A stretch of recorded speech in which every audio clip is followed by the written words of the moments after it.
ஆவின் பால் பண்ணையில் இயந்திரத்தில் சிக்கி பெண் உயிரிழந்த விவகாரம் பரபரப்பை ஏற்படுத்தியுள்ள நிலையில் இது தொடர்பாக அமைச்சர் மனோ தங்கராஜ் விளக்கம் அளித்துள்ளார். தமிழகத்தின் பொதுத்துறை நிறுவனமான ஆவின் தமிழகம் முழுவதும் இயங்கி வருகிறது. அந்த வகையில் திருவள்ளூர் அருகே காக்கலூரில் செயல்பட்டு வரும் ஆவின் பால் பண்ணையிலிருந்து நாள்தோறும் சுமார் 90,000 லிட்டர் பால் பொதுமக்களின் பயன்பாட்டிற்காக திருவள்ளூர், காஞ்சிபுரம், செங்கல்பட்டு மாவட்ட பகுதிகளுக்கு அனுப்பி வைக்கப்படுகிறது. இந்த நிலையில் நேற்று முன்தினம் வழக்கம் போல் முகவர்களுக்கு பால் அனுப்பும் பணி நடைபெற்று வந்தது. அதன்படி தரம் பிரிந்து பதப்படுத்தப்பட்ட பாக்கெட்டில் நிரப்பப்பட்ட பால் இயந்திரத்தில் இருந்து கன்வேயர் பெல்ட்டில் வெளியே வரும்போது அதனை அடுக்கும் பணியில் தற்காலிக ஊழியரான உமாராணி என்பவர் ஈடுபட்டுக் கொண்டிருந்துள்ளார்.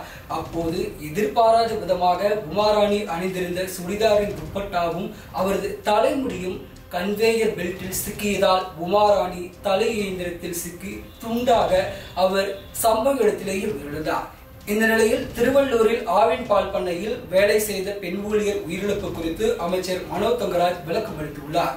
அதாவது 25 ஆண்டுகளாக இயங்கி வந்த இயந்திரத்தில் இதுவரைக்கும் எந்த பிரச்சனையும் இல்லை.